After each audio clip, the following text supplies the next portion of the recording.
Kalas. For those of you who have not been in here before, you are currently sitting in Houston's oldest bookstore. We celebrated 50 years this year, if you can't tell by the giant wall that is very self-serving, and we love it. But it features a lot of our local authors or local interest pieces. Most of those authors have come through the store this year at some point in time, so it's really nice to be able to have. Hello, and this is Coda. I'm Randi. I'm the general manager around here, and this is Coda. He is my shadow and also my manager. So he'll come and check in, and that's not your water. We overwatered a plant. But welcome in. If you have not been around before or are not familiar with us, we do over 300 events a year, from readings like this in store to, not this Monday, but next Monday we'll be at Jones Hall with Hillary Clinton. So, just casual. And everything in between. That's 2,000 people. We have book clubs that sometimes are just nice, intimate 5-person events. We've started having embroidery classes. We have story times every Saturday. We're all over the place. We're doing a little bit of everything. We just filled up for the holidays, but email me because you never know. Haunted Holidays, November 9th. Oh yes, I have to put in my there is another event going on with this group in November, which is Haunted Holidays. It will be spooky short stories. There will be a lot of skeletons that day. It's gonna be a very fun time. But thank y'all all for being here. Just a little bit of housekeeping pieces. If you find yourself needing to take a break during this event and take care of some things, the bathroom is in the back. If you go through the employees only door, we're lying to you. It's fine. It's not employees only. There is an orange line on the ground. Follow it like it is the yellow brick road. It will take you right to the bathroom. And if you would like to purchase any of the books, if you'd like to purchase tonight's book or any of the previous books put on by this group, we do have them at the register. So, and I'm going to let y'all take it because y'all got so much to do tonight. Is it okay? Oh, he's still planning.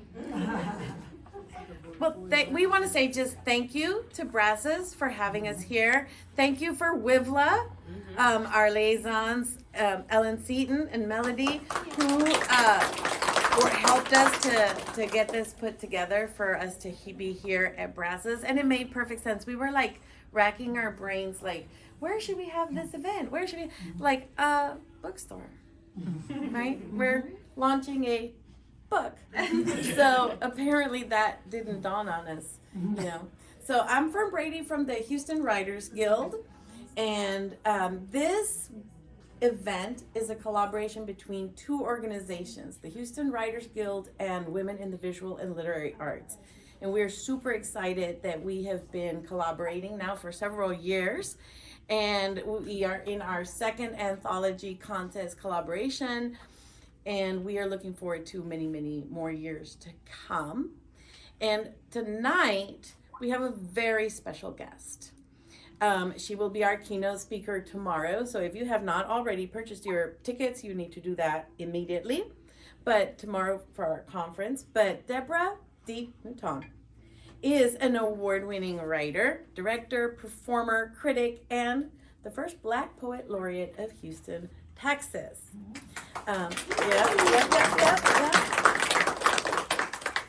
Is there anything you have not written? I've not done TV. Okay. Yes, on my bucket list, but I've not gotten into TV yet. She is a prolific writer. She has written all kinds of genres. And here tonight, she is going to be leading us in some poetry, which, there are poets like her. And then there's the people who like to play with poetry every once in a while. Tiny, teeny, tiny little P. Okay? So, Deborah, without further ado, I will turn it over.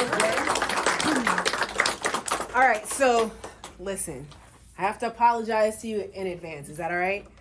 Come with me with grace. The plan is to come and bring you some giant poem. Not really. And I decided instead it was better if we all just worked together on one really phenomenal poem. Can we do that? So in the next like 30 minutes or so, we as a collective group are gonna write the best poem that's ever been written. Are you ready? There's no pressure at all, okay? Just but all the pressure. Some of you are trembling and are like, please God, just don't call on me. It's okay. I was a teacher. I will convince you that you want to contribute, even if it needs a strong hand. Okay, it's gonna be very easy. I'm just gonna ask you for some questions, right? As a poet, I wrote some ideas down, but yeah, they just really need some help. You know, have you ever got to that place where writer's block, where you're just like, the words are not wording, you know, and you just need a synonym, and you find yourself Googling, but none of those work because they have the wrong social connotation, and then the next thing you know, you're asking your kid for a word, and then they're Gen Alpha, and they give you like skibbity toilet, and you don't know what to do with that, right? So we're just gonna like collectively come up with something better than that. You know, Riz is tonight, okay? All right. To start this poem off, I think we need to start by figuring out how to address ourselves, right? We're a nice, big, diverse group of people, but every poem needs a good salutation. So I need like 2 really good ways to describe this group. We are a group of... Not jury. What was that? Not jury. Not to jury. Okay, let's do that. And then I need one more. I heard one from you. What was it? Mighty. Oh, yeah. Yeah.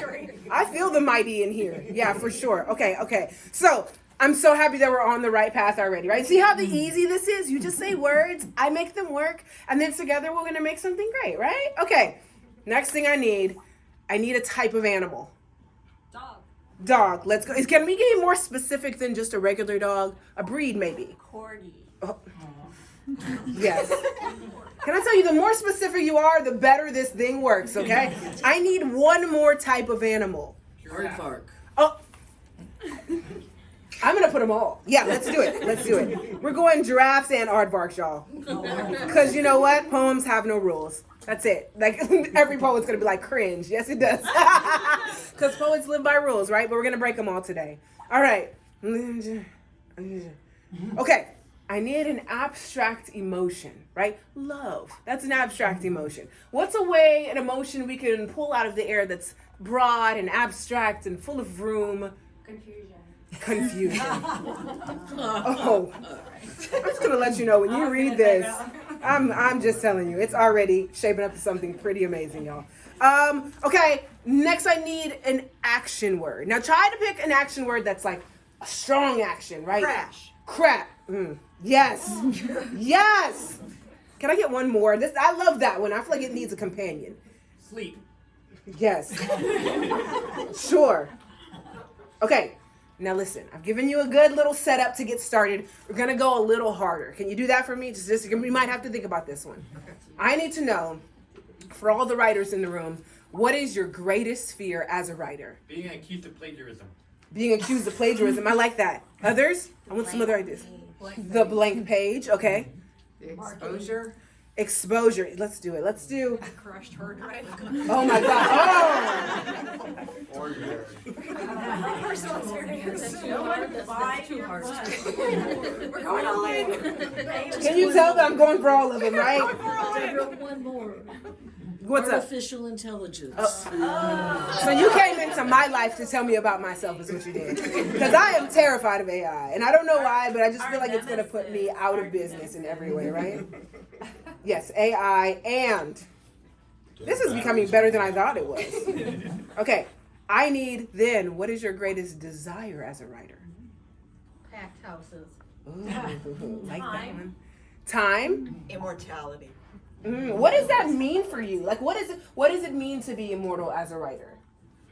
I'm up there in heaven, like 1,000 years old, and school kids are reading my books. Oh, yes. I like In the that. summer. You mean it's not? Oh, she went for it. Okay, you said in the summer on their own. That is. But do you want it banned? I just want to write one thing that's great. Everything you write is great. I just want one thing to be great.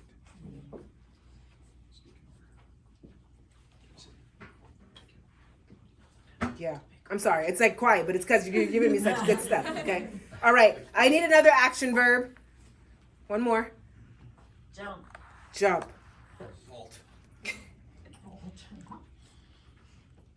Yes. Okay. All right. Okay. So this is the fun one, right? We all know, how the bookstore is filled with all of these very big, broad categories that all of us would love to have our books on the shelves for. But I need the niche category of writing, the one that has maybe the fewest readers, but it's still worth writing. What is that niche genre? Foreign language. What was that over here? Bigfoot erotica. Bigfoot. I'm sorry, but she beat you, okay? Because that right there, I can't pass that up. I mean, you agree with me, right? I can't pass that Bigfoot erotica. I'm sorry. Yeah. Next contest for all right. Let me tell you, okay? Where did you come up with that? I'm in awe. Pocket the whole I'm telling you. She came and was like, I'm going to find a way to say Bigfoot erotica. And this group is going to love it. And we do. And we appreciate you for it. Okay. I need an emotion you aspire to have. Courage. Ooh, I like courage. Others? Satisfaction. What does that look like for you? What does it mean to be satisfied? He's like, why are you asking follow-up questions? Okay. Joy. I will use satisfaction because I put you on the spot. Fair? All right. Okay. Okay. For my daughter wants to be an astronaut. Now I know we live in Houston and that every kid wants to be an astronaut at some point in time, right? But she, from the age of 6, who is now 11, about to be 12, wants to be an astronaut. So she's going to be an astronaut. Okay, this is the thing. We're doing it, right? Mae Jemison is her idol. Like, that's where she is. She's like, no. She's answering the Jeopardy questions for space. And I'm like, I don't have any idea. That's my daughter. So for her, I need a scientific word. Nerd. Oh, come on. I need something that feels like the embodiment of science. Ellipticals. Enthalpy. What was it? Enthalpy. What does that mean? That's randomness in nature. I'm learning things, y'all. Enthalpy. Wait, what was it? Enthalpy. I'm learning. Is it enthalpy? I won't make you spell it, but thank you for broadening my horizons. All right. So now I need a verb that weirdly goes with enthalpy, but it's okay if it doesn't. I just need another. Let's make it a sciencey word, sciencey verb. What's something you do? Hypothesize. Yes. Y'all are good at this, okay? I don't know who told you weren't poets, because this, phenomenal. Here it is. See, we practice this every Friday. Is this what you do? So you sit around and you just like work it out? Yeah. I'm loving that. I'm going to come on, what is it, Friday? All right. Invite taken. All right. I need a specific action. What is something that is not like a verb word, but like an action you can do is Purchase. Purchase. Tumble. Nice. And now I need a device you use in writing. Oh, look, we're going to get academic right here, y'all. What is a literary device? A pencil. Yeah, pencil. Onomatopoeia. What was it? Onomatopoeia. Onomatopoeia. More like that. Ah. Onomatopoeia. Because that's how I have to do it to remember how to spell it. I've also convinced my children that you say piopole, because that's so much easier to spell people, right? So if you needed that, piopole works. Also, the word restaurant, which I could never spell correctly until someone told me the dinosaur went to the restaurant, and if you could remember how the letters go in dinosaur, then you could remember how they go in restaurant. And I was like, you revolutionized my world, and I appreciate you. All right, a mythological creature. I would love it from someone over here. This room is a little. What was it? Existed. Well, yeah. Like a mermaid? A mermaid? Okay, I heard unicorn. What was yours? Chimera. A chimera. Oh, I'm sorry. Okay, and now listen. Okay, I don't know how risky this next one is. It's a risk. I need a body part. Now listen, okay? I need a body part, but I'm scared because we've already said Bigfoot erotica. Okay? So you go with it as far as you like. I'm looking around and I don't see any children. I need a body part. Appendix. Wings and appendix. Wings. Did you say a weenus? Weenus. Oh yes, the weenus here. Oh. Yeah. What I love is everyone who didn't know what a weenus was and then immediately was like, and then you were like point to your elbow and they were like, oh, it was great. It was like a brief moment. It was wonderful. That's all I gotta say. This poem is okay. Oh gosh, this is gonna be so fun. All right, just a few more, y'all. I need another body part. Earlobes. Earlobe. Oh, you know what? I'm gonna combine them to the earlobes lips. Because I don't know what that means in some poems. Some poems are quite confusing. All right. I need a geological monument. Mount Rushmore. Mount Rushmore. Do we have any other ones? Yellowstone. Pyramids. Yellowstone pyramids. Petra. What was that? El Capitan. I like that's random to me. I'll go with that. I feel like all the other ones, not that they were bad, but that was better. Okay, here we go. So just you were supposed to laugh at that. Don't be offended. It's okay. I have to tell y'all when to laugh. Okay, just a few more. I need something I would like to ask you specifically. Because your eyes are piercing and we're like, just talk to me. I want to be individualized. Right? I need something you always wanted as a child. I mean, I want you to go deep into your nostalgic early moments of life. And I want you to pine out that item from your Christmas list that your parents never gave you and you never forgave them, okay? All you wanted was my own Kenya doll. I mean, whatever yours was. What is the thing you always wanted as a child? Okay. They did mention that tickets to an amusement park, Cedar Park. Cedar Park. In Ohio. Okay, were you from Midwest? At the time. It's a sad story. Nice. Oh, it's No, we're not I'm here for sorry. that. We're not here for that. We're not here for that. What I can say is I went to Michigan, so Cedar Park is very familiar to me. But we won't pick at that scab. We won't. I'm sorry that I have to mention it. Okay?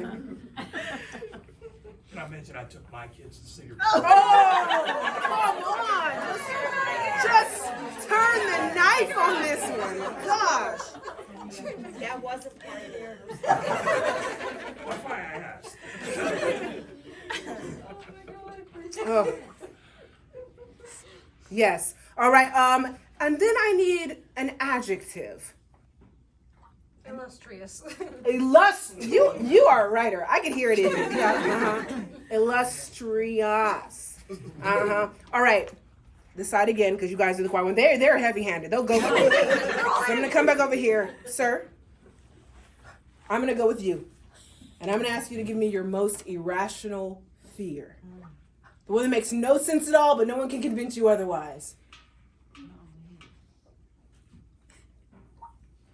Fearless. I love this. Yes.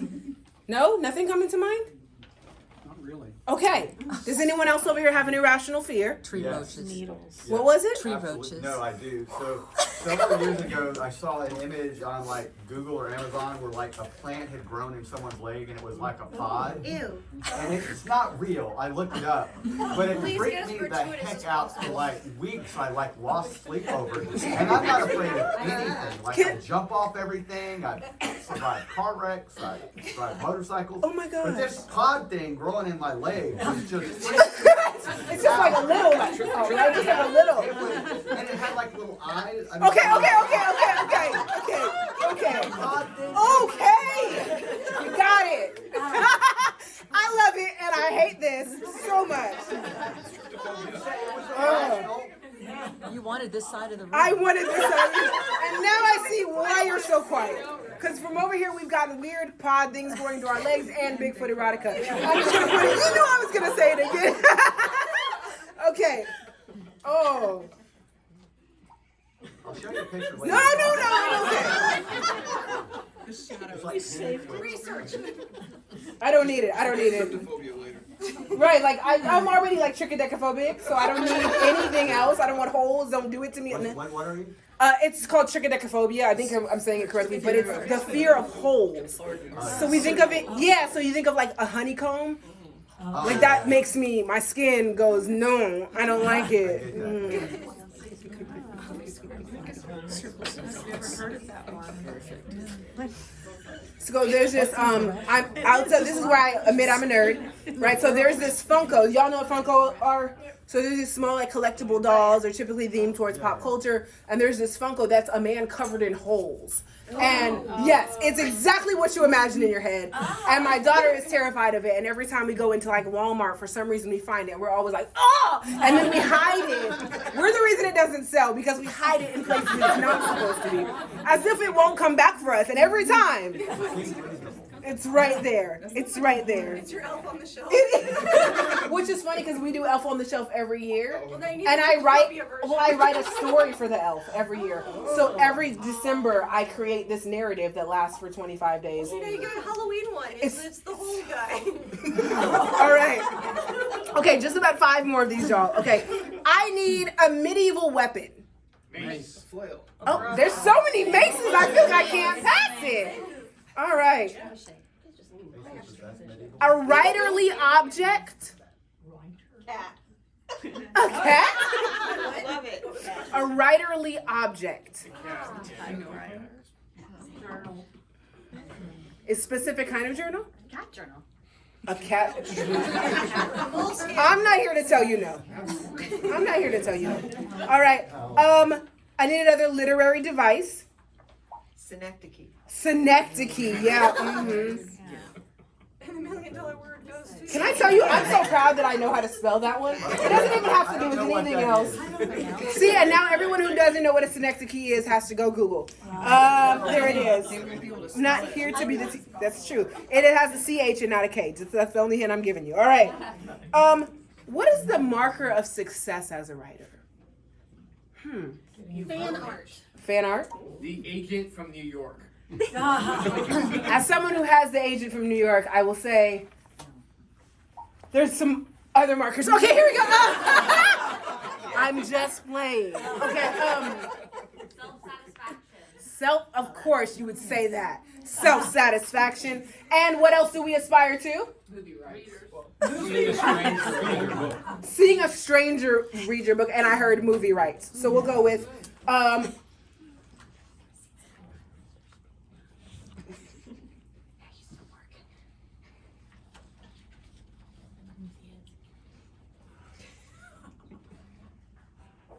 sorry, y'all. I'm trying to get them all in there. Not trying to go quiet on you. Okay. 2 more. I need an exotic color. Chartreuse. Chartreuse. Yep. Mm-hmm. I never know if that's green or pink. Don't tell me. All right. No, I said don't tell me. All right, and the last one is a tactile material. Velvet. Silk. I like silk. I heard that first. All right. I think it's been time that we need to hear this poem, y'all. What do you feel about it? Yeah? Are we good? Are we good on time, y'all? Because I wasn't paying any attention, Fern. Are we good? I don't know what time I started. I'm sorry. You have all the time you want, my friend. All right. This is our community poem, y'all. Are you ready? Listen, I will tell you, can we give yourselves a round of applause for the work you put in? Because you came up with things that I would have never written. And I don't know if that's good or bad, but it's something. And that's important. Here we go. Welcome, Not Jury and the Mighty, to Authorpalooza. Y'all welcome. Okay? For the pen and the page bend in any direction you choose, and the corgis and the giraffes and aardvarks blend into a proverbial metaphor on life and confusion. We are gathered here to crash and sleep our desires to be a summer read 1,000 years after we are gone. To jump out and crash. What is that word? See, this is the problem, right? There it is. To jump away from our accused plagiarism, AI, and the blank page. To make lifelong connections, be it through Bigfoot erotica or the great American novel. To become more novel and to have courage and satisfaction by the proximity of another writer. We are living osmosis this weekend. We are entropy in hypothesis. We are transcending words in workshop, carving characters in keynotes. We are purchasing our onomatopoeia until they bleed with the charisma of a Chimera, I don't remember, what was that period? Chimera. I wrote it right though, right? Thank you so much, my handwriting awful. We are purchasing our onomatopoeia until they bleed with the chimera's weenus. We are doing the hard job of writing. Imagining the worlds that are beyond our earlobes' lips. Pining for paragraphs well past El Capitan.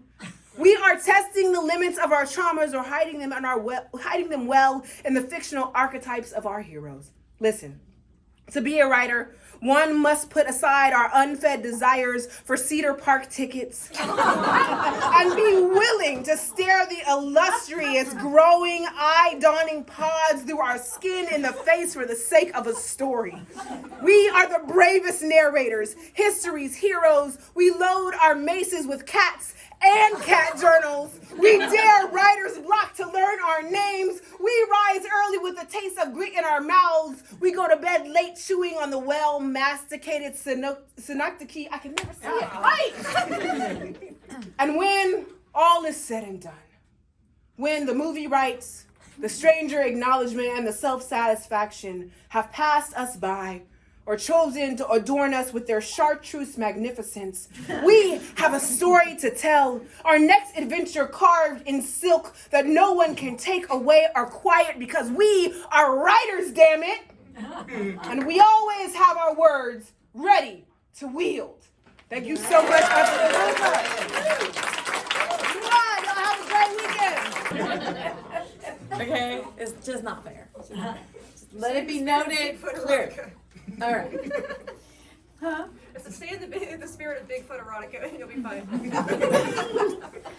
You know what? I would be prepared for that if I still had my purple hair. Yeah. I'm just saying.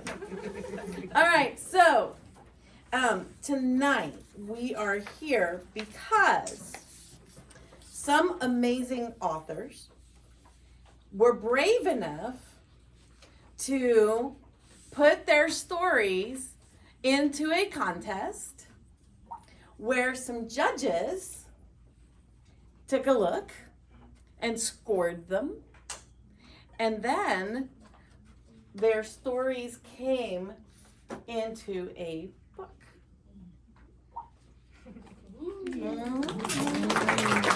And so tonight we get to honor these amazing authors and to talk a little bit about why these kinds of opportunities really matter. Okay, because as authors, and some of you have done this before, right? Some of you are now addicted to doing this, I think, you know. But we know as authors that the more places that people can find our work, right, our words, the more that we can build an audience. And especially for some of us world builder people, right, who have universes that we play in, right, putting these stories out there for readers to kind of discover is a great way to gather fans. Whether you've already published a book, are working on publishing a book, are just dreaming about publishing a book, okay, no matter where you're at. Right, you're looking for those fans, and it's never too early to start getting them gathered up, okay? So if you're one of those beautiful people who have not yet had books published, okay, and you're in our beautiful book, then you need to start planning the ways that you're going to hold on to those fans, okay? Because they're coming. All the people who are going to be reading these stories and they're going to discover your words and they're going to fall in love with your writing, they have to go somewhere.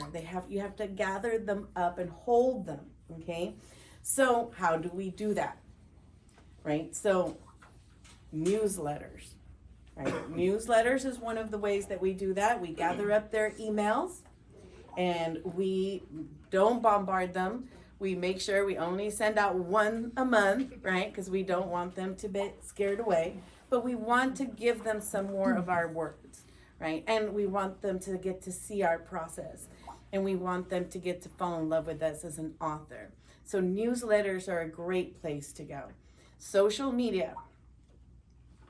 People love to hate social media, especially authors. But it is a great place to gather up those fans, and they're there, right? I mean, the reality, you know, some of us kind of, when it first started, we're hoping it would not take off, but it has. And so we need to be on social media. Now, what I always tell authors is don't try to do absolutely everything, because that's just too many platforms. You're going to go crazy, right? Pick the one that really works for you. You know, some of us are Facebookers, right? I'm a Facebooker.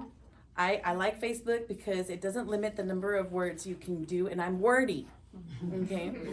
But some of us are Twitter people, which is now called X, but nobody calls it X. Nobody. It's still Twitter to everybody, okay? It will die, Twitter. Anyway, so, but there's now TikTok, okay? I have a wonderful author here that is on TikTok, and she does these beautiful TikToks, and you know, I'm never gonna do that because no, I'm not a TikToker. I'm just not a TikToker, okay? But you have to find the one that works, right? The one that you can do consistently, that you can maintain, right? That following, because you want people to connect to you, and social media is social, so you want it to be very personable, right? And you want to make sure that you're careful in terms of politicalness, right? Because it can get ugly, right? But there's some things that you may feel very passionate about, and you're just going to be who you are, and people will love you or not, and that's okay, right? Our words are not for everybody. And as an author, that's the worst thing to talk about, right? Because we always think that everybody in the whole entire world will love my book. Nobody will ever hate it. Right? But that's not true, right? It's art. It's art. And our art speaks to some people and it doesn't to others, right? So those are some ideas as far as for those of you guys who are in the book and for those of you who are here supporting them, right? If you are here supporting one of these authors, would you please raise your hand? Yay! You know, these beautiful people are going to be sharing stuff on social media. And what they want you to know is that they ask you to not just like it, but to actually share it, okay? So when you see an author friend that you love, share something about their work, please share it. Because, you know, it's like a little tree and it starts growing, you know, and people start sharing it, it starts growing, okay? So that's one of the things that you can say to all your friends who are supporting authors, right? Don't just like it, share it, right? Because, you know, that helps to, or retweet it, right? Which, how do we re-exit? Is that the new term? No. Re-exit. That doesn't sound right. I don't know. Yeah. I don't even know. All right, but y'all get what I'm saying. Y'all get what I'm saying. So that's just my really short, quick, like, what to do with this, right? Maximize the moment. And maximize the moment of the launch. It just went live on paperback. Some pre-orders were sold, so they landed in people's Kindles. And if each person shares it, then those spheres of influence we're leveraging, and people are getting to know other authors.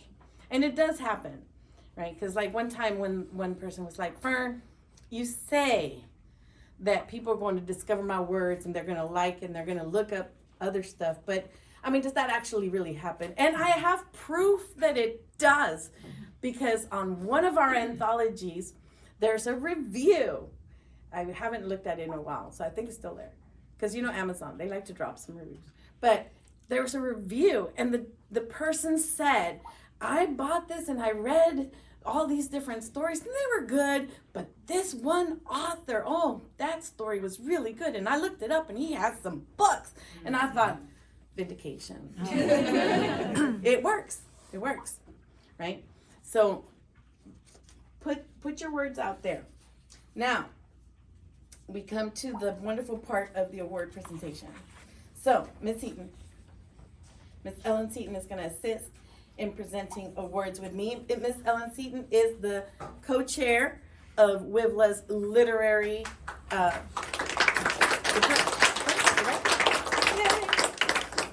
So, you ready? Yes. What do you want me to do? Well, I have no idea what I'm doing, but. All right, so we're going to begin with our honorable mentions, Okay, and so these are now backwards. Okay, so we would like to, Todd Tinker, he is not here tonight. He wasn't able to make it, but he is one of our honorary mentions. Lynn Long. Woo! Congratulations. Cynthia Bobstick. Did I pronounce that right? You did, I was- I know, that's. I was practicing it. I was practicing it. Thank you. Oh, this is the Fern Brady person. Never mind. Yay! Cindy, what if? Yay! Busy clapping. Tassie Kalas.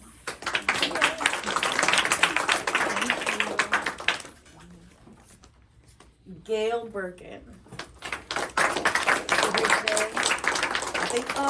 I think we need to mail her hers. All right. Gunnar Birgisson.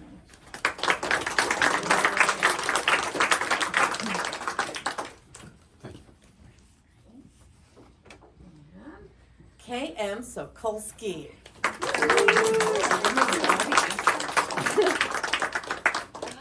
Thank you. Jean King or Jean? All right, so we now come to the winners, okay? And in third place, we have Timothy Jean Sojka.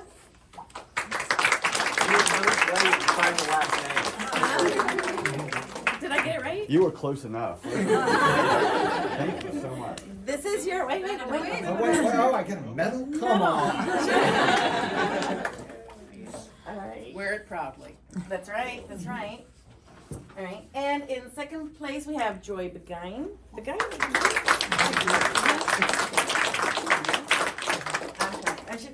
I should have asked, like, send me a pronunciation guide. Catherine Gentry is our first place winner. Okay, hey, wait, get back, hey, Special badge. wait, get back, wait. Get back there. Oh, Picture. okay. Thank you. We want to get our family up there? Come on. They're gonna go to Cedar We Farm. will have time for some photos, and we have invited some of our writers to read from their work. You're done And- with me? Huh? You're done with me? I'm trying to run away. She cannot wait to get this. She's running away. She's like, what? So let me tell you, not everybody is comfortable reading their work in public. You know, it's kind of scary. It's kind of scary sometimes. But you know what? I actually that could maybe make it that much easier. I don't know. But we do have some brave members of our group that agreed to read a little bit of their work, and we're going to start. And basically, I just put them in the order in which they volunteered. Okay, so just FYI, as the emails came in, I put them in that order. You So, did it to yourselves. huh? You did it to You did it to yourselves. yourselves. Which order you came? So we're going to start with Tim, and Tim is going to read from his work. So it's funny, as a published author, I didn't know my wife was going to give me the best training ever to become published. She turned me down 4 times before she agreed to ride with me. And I will say, one of my buddies the other day said, he got published. He said, you know, stay encouraged. I got my agent after I got turned down 80 times. And I said, well, that's a soft Tuesday for me. All right, here we go. The Black Magi. So it's funny, I have to wear glasses to drive, but I can't wear them to read. How many of you guys, is that an aging thing? I just feel, all right, the Black Magi. Sneaky glances, clustered close quarter whispering, raising eyebrows, affirming nods, and slapping down the one idiot who keeps pointing at me, gives a foursome away. I spot him every time. 30 years later, someone, or a group of someones, ask about the Black Magi almost every day. My relationship with him remains complicated. As I assume San Francisco legend Carlos Santana long ago tired of trudging through Black Magic Woman, I hate discussing the Black Magi. Not for the same questions asked by new inquisitors with the enthusiasm of mosquitoes finding uncovered buttocks, or for the tired repetition of my rote responses, but for the reintroduction to the smug, self-important wannabe who interviewed him. Shaking my head, I watched the foursome down their Budweisers, bucking up courage for their approach. Slapping each other in the back and stumbling over. The first one, the leader, makes eye contact with me. Shit. I mumble. Air thickens around me, perspiration gathers on my lip, and I tumble back in time. 30 years earlier. Hustling off my late arriving puddle jumper, heat flirting with the hundreds smacked me in the face. I sprinted through the tiny Beaumont, Texas airport before finding my rental car. Humidity paid in my underarms, nose, earlids, eyelids, groin, and worst of all, butt crack. Tightly packed loblolly pines, blackjack oaks, magnolias, and sweet gum choked out any potential for a breeze. Welcome to Texas, by the way. My drenched dockers slicked across the sun-heated driver's seat as I cranked the rental Cavalier. Even at full blast, the overmashed AC only partially dried my crevices. My advice, if you fail to visit the big thicket of Texas midsummer, skip it. It's misery. I recalibrated my goals based on my delayed inbound flight. Quickly get Jim Simmons, the Black Magi, to admit his wrongs on record. Leave this humid hellhole, somehow catch my flight, return post-haste to the ocean breezes wafting through my San Francisco apartment. Collect the last $900 for the story, pay my rent just 16 days late this time, beg my girlfriend for forgiveness again over fish tacos, and re-engage with groveling to literary agents. I rechecked my watch. Catching my return flight, the last one out, would require magic. So I stood there outside the door, ready, or so I thought, to interrogate the infamous Black Magi. I knocked. A grumpy, come the hell in, would you, greeted me, and I opened the door, stepping inside, surprised to find a perturbed, puckered, shrunken, used-up old man mesmerized by guiding light. Someone parked his wheelchair next to a gigantic jelly bean jar and his TV. I considered the Magi, despite his misdeeds, a baseball wonder at most, a statistical anomaly at least, dying alone in a rundown nursing home 1,565 miles away from Brooklyn, the place of his long-ago Dodgers glory. The Magi remains unknown to the casual baseball fan, but an unsolved curiosity to baseball historians, a unicorn of sorts. I inventoried the room, surprised, even with what I knew, to find this unicorn dying a plow horse's death. Based on my research, eyewitnesses' accounts from his career and anecdotes, the Black Magi was either really a sorcerer or the greatest uncaught cheater in baseball history.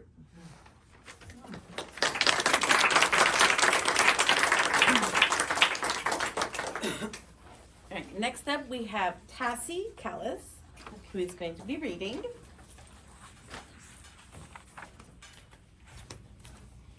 Hi everyone, it's good to be here. This is a story about shopping through the ages from middle school to middle age.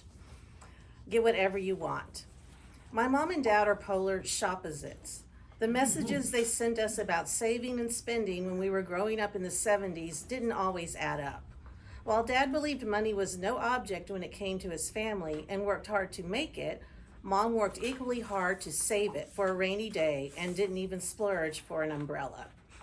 I was certain that if my mother had a superpower, it was shopping. Armed with a pocketbook full of worn dollar bills, crumpled coupons, and a green American Express card, she flew down the aisles of her favorite stores, dragging me by the hand. Wearing frugality like a cape around her shoulders, she sailed through sales, barreled through bargain basements, and pinched pennies at 5 and dimes, agonizing over every purchase, no matter how minor. Our shopping hobby spanned decades, and we refused to let anything or anyone slow us down. We shopped while steering babies in heavy double strollers. We shopped with sticky, squirming toddlers pulling on our legs. We shopped with bored teens rolling their eyes behind their backs. We shopped with our yaya shuffling behind us, her lightweight walker gliding on the slick tile. We shopped, but we never dropped. I have a fortune of fond memories of me and my mom meandering through malls, but my most unforgettable shopping trips were the ones I took with my dad. Dad was the flip side of the coin when it came to shopping. While Mom was a let's wait and see if it goes on sale next week type of shopper, he was a buy one in every color so we don't have to ever come back to this god-awful store again, my back hurts kind of customer. As firstborn, I'd inherited both of these genes, and it was my duty to keep them both happy. Back to school shopping with my dad was a family event equal only to Christmas. Because my parents never planned ahead, we always seemed to squeeze it in the last possible day before school started, on the same Saturday in late August when the rest of the world was also buying last-minute socks and lunch kits. Each year it was the same story. We'd wait impatiently for him to come home from work, our eyes glued to the clock.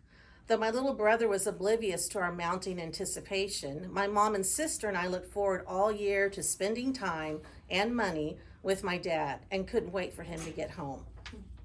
Although he was a shrewd businessman, we knew he threw all caution and most of his money to the wind when it came to us. Dressed in our most comfortable shoes, visions of first day of school outfits danced in our heads. We anxiously awaited for his key to turn in the front door. Where is he? I wailed. 579 closes in 3 hours. Because I was shaped like a number 2 pencil, it was one of the few stores that sold friend-approved clothes I could actually fit into. What's your hurry?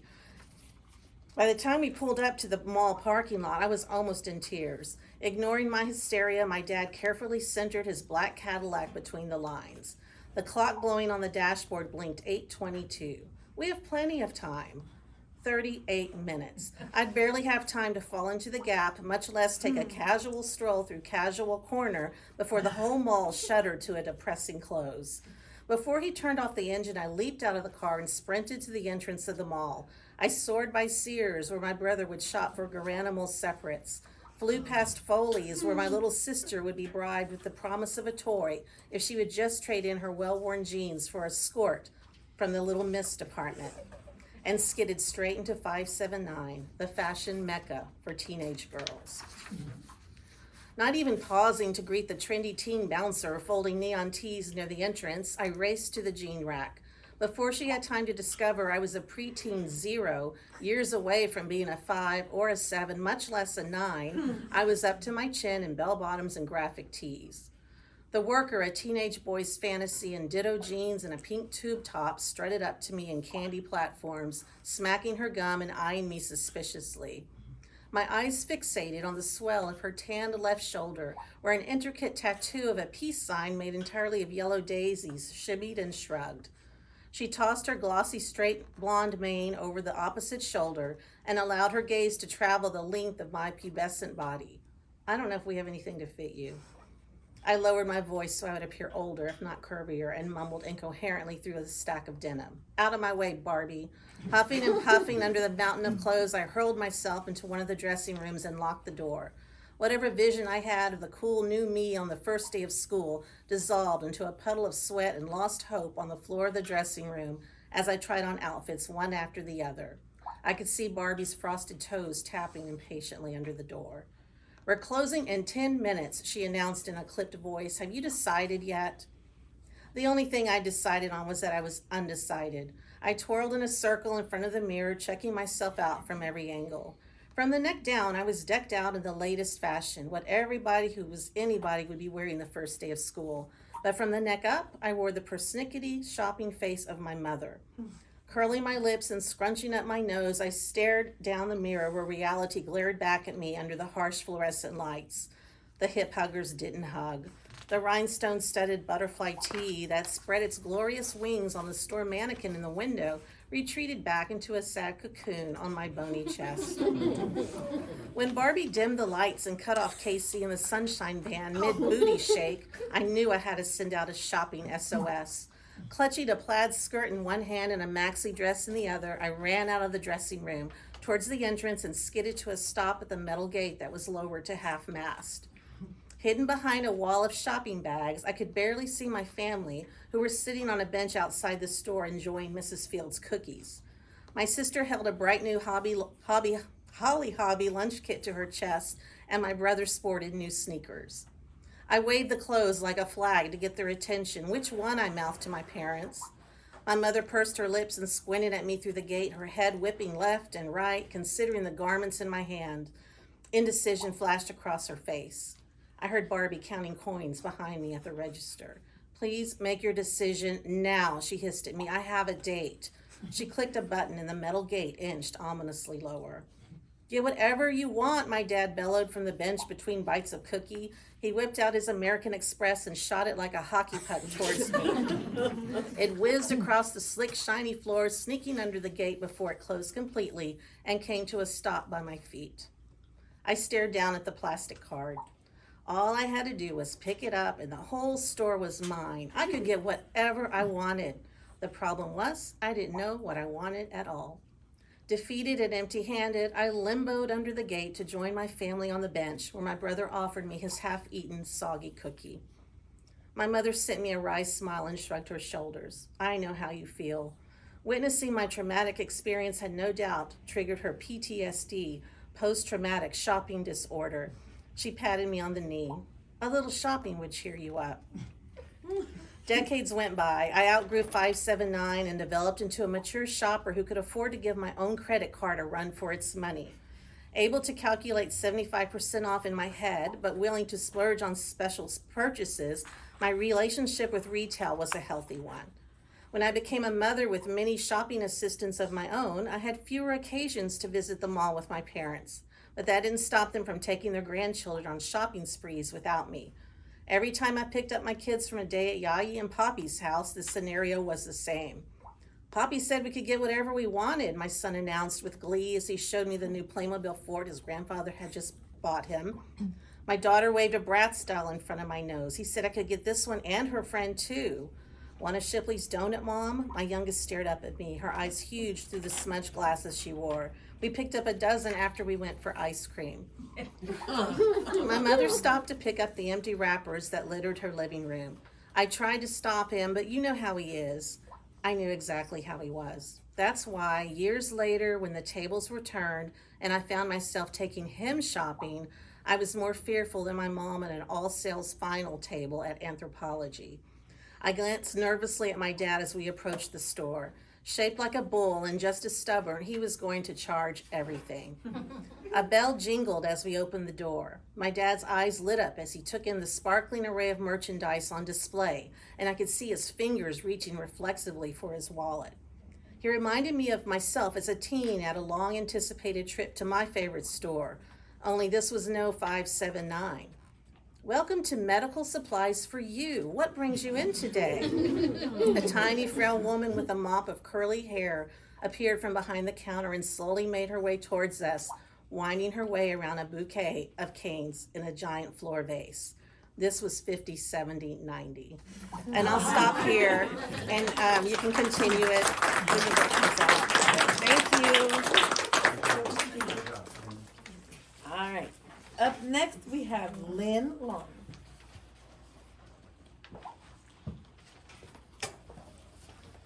So one of the real ironies is Tassie and I are in the same critique group, though we write very different things.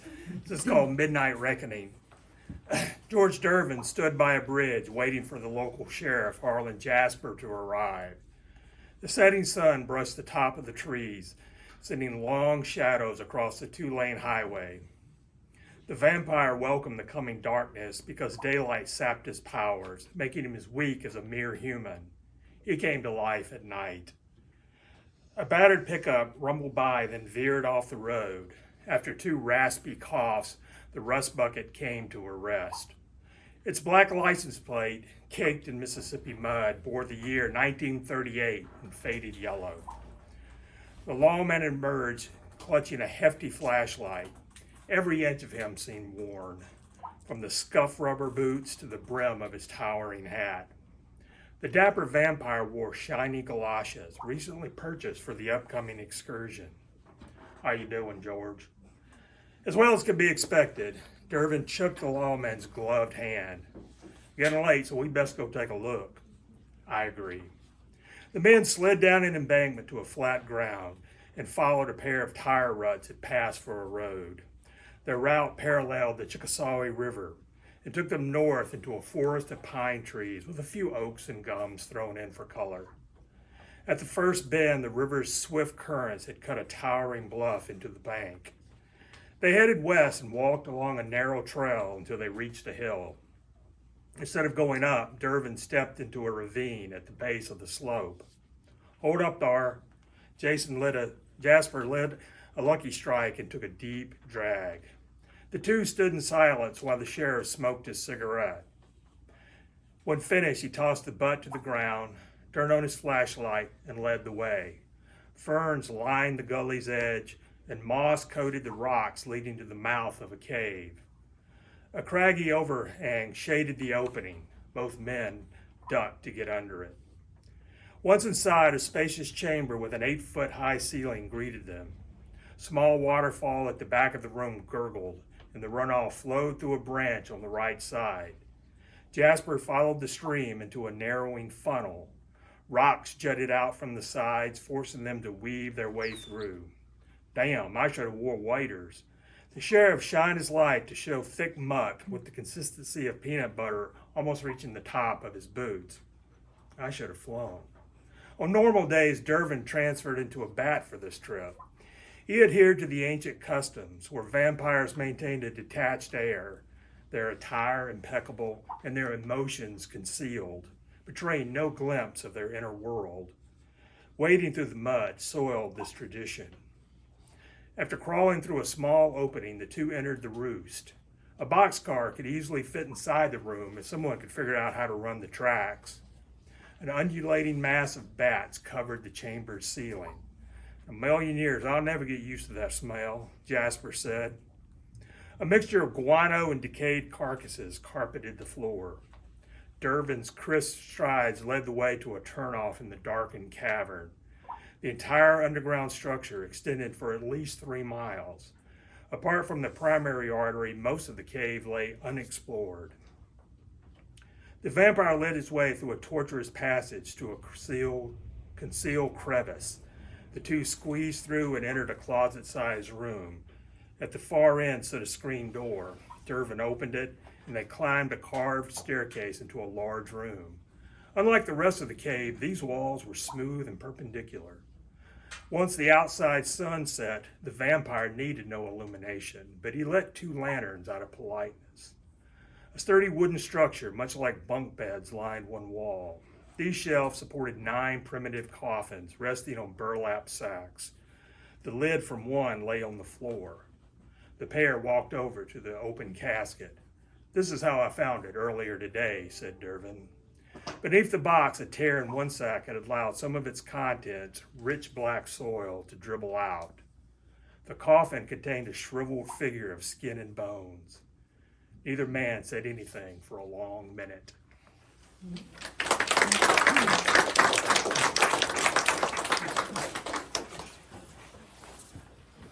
All right, so next we have our first place winner, Miss Catherine.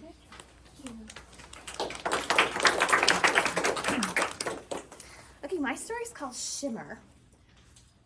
Just try it.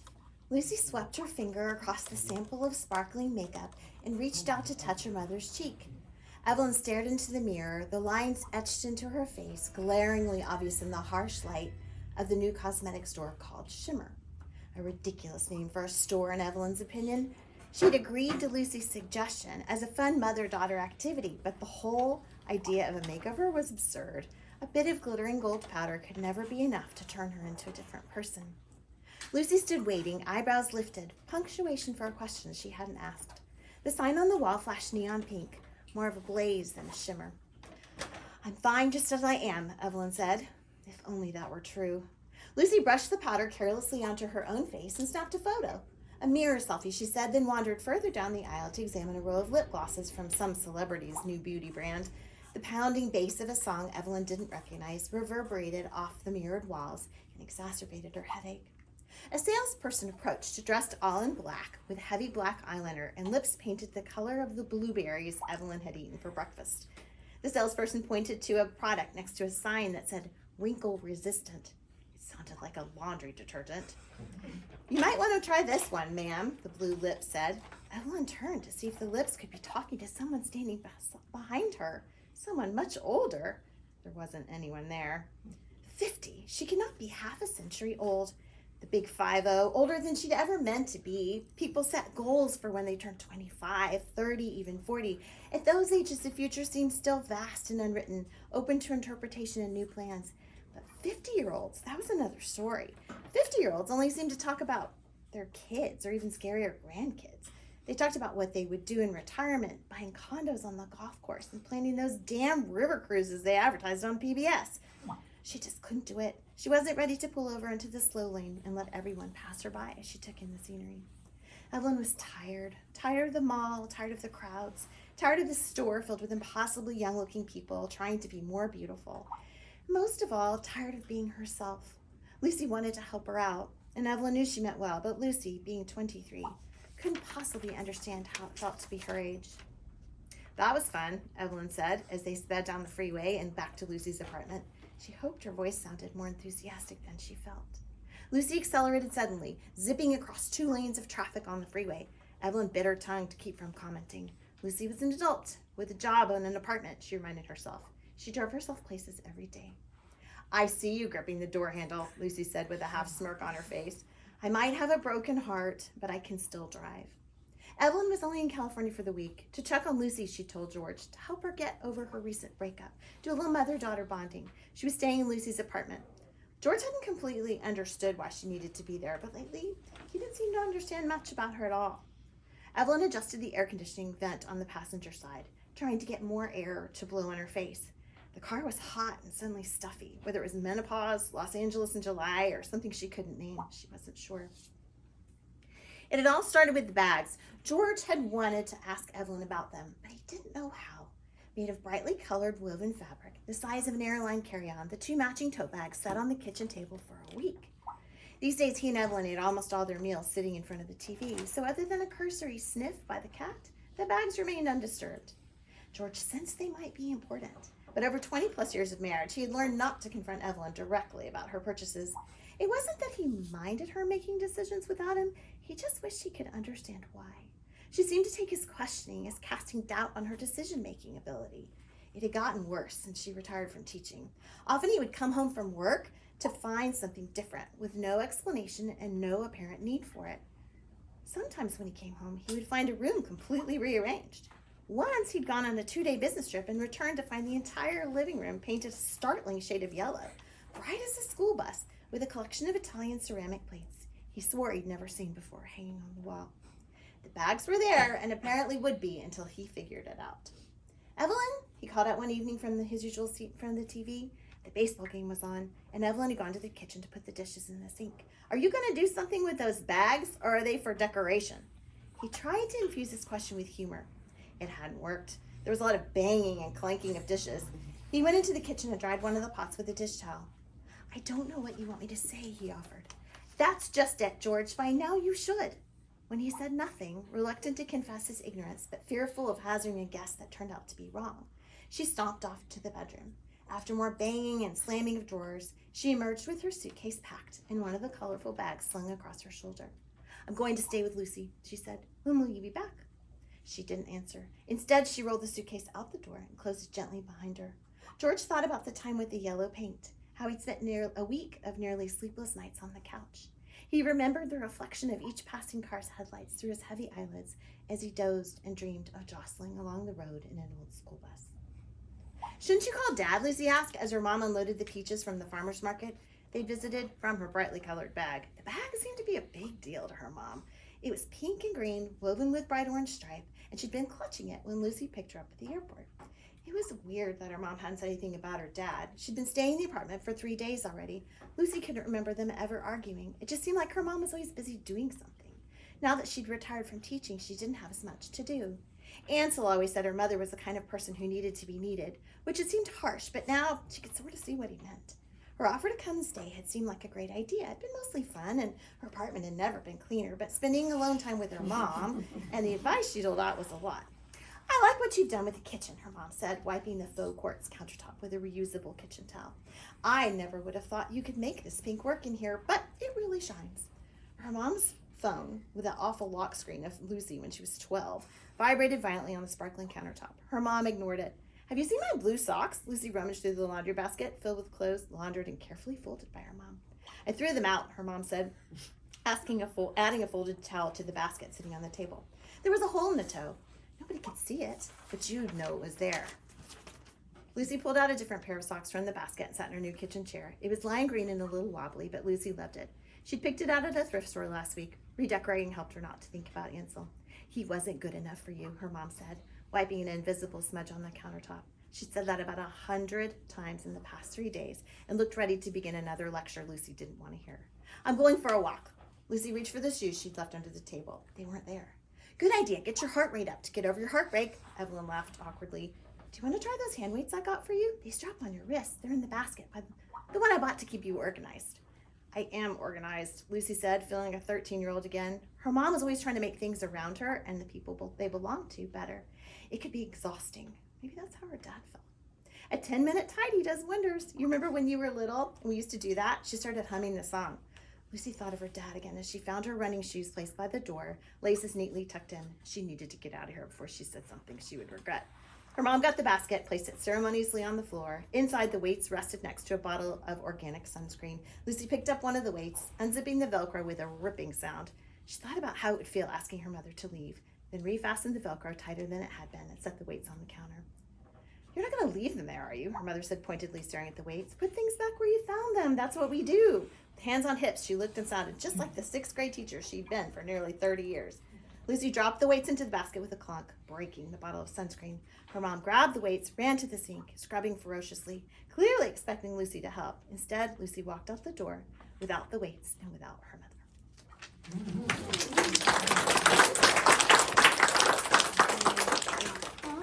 All right, and to finish us off this night, we have Gunnar, who will be reading from his work.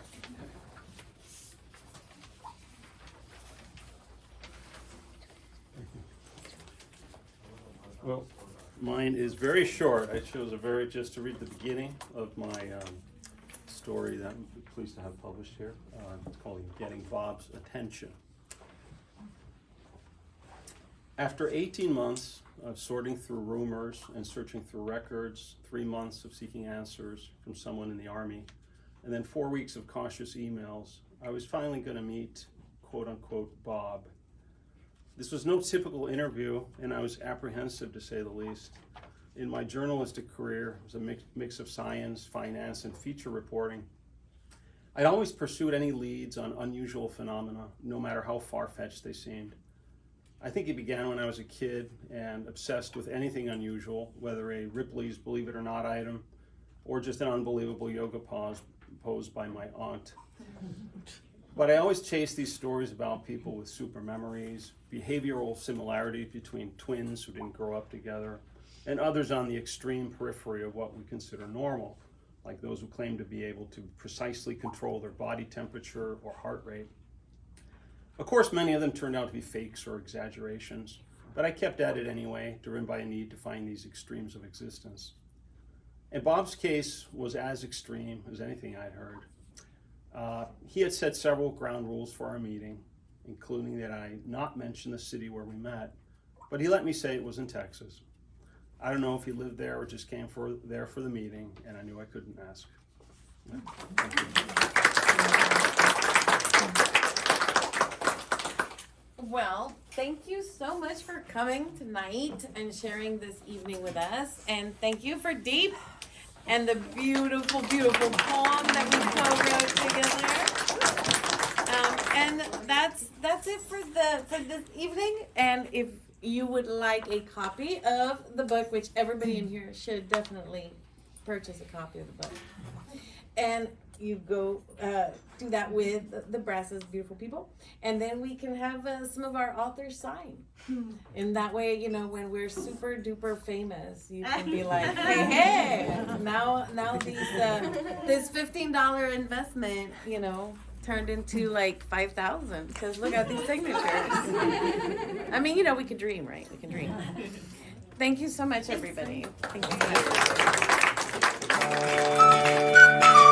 much.